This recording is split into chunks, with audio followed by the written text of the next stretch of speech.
Hey, welcome back, everybody. A couple of big guys at the ballpark in the LSU dugout, the home team for this game one against Coastal Carolina. Hunter, practice and press conference day for the finals.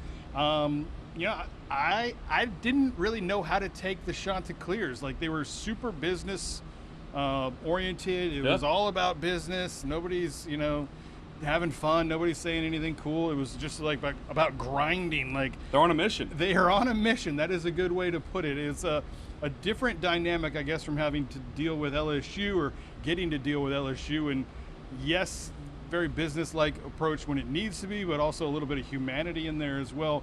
Coastal Carolina was a different breed. Yeah, I mean, when you're the underdog, so to say, like, that's the mentality that I think a lot of teams have. Going into this game, you're going to face an SEC powerhouse in the Tigers, and that you have to be locked in and focused and probably perfect to beat this LSU team. This Coastal Carolina team lives and dies by the pitching staff. If that staff starts to waver, that 26-game win streak may come to an end tomorrow night. I think it's going to be interesting. I think they're going to be similar to UCLA and the kind of fundamentally sound baseball team that we saw with the Bruins.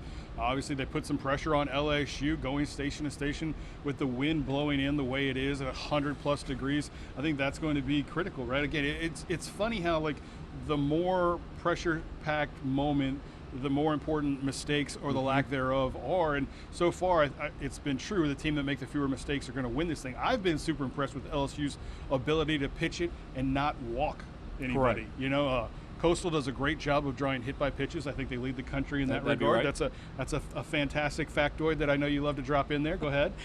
Oh, the fact that teams that get hit by pitch have the most successful. I mean, that was LSU in 2023. I believe Tennessee last year was top 5 in that statistic. So getting on base is so important in college baseball. Yeah, and limiting the mistakes. Expecting to see Cade Anderson. Wouldn't be surprised if we saw Anthony Ianson.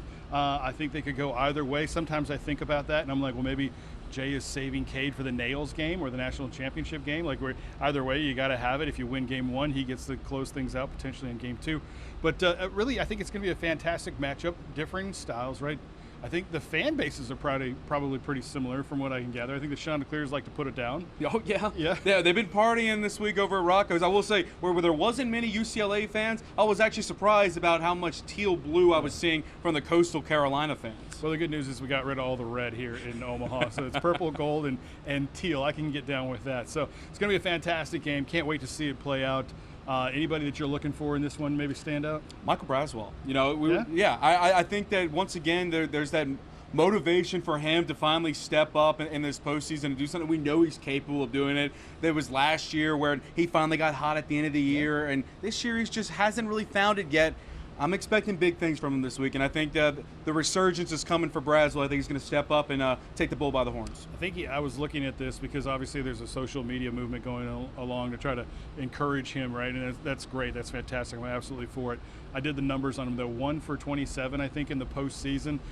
His last multi-hit game was the Friday night game, which was the Thursday night game at South Carolina where he used to play. He went 3 for 3, but since then he's only had 1 hit. That was in that Little Rock regional opener back in Baton Rouge. So if anybody is due, it's our man Braz. And look, the other thing is, he's been good at bats too. Everybody is trying, right? And to your point, what I don't want is for him to have so much have to do it pressure. Sure. That he just continues to crumble and maybe deteriorate some of that defense out there. Because again, mistake-free, clean baseball could be lifting the trophy here in Omaha.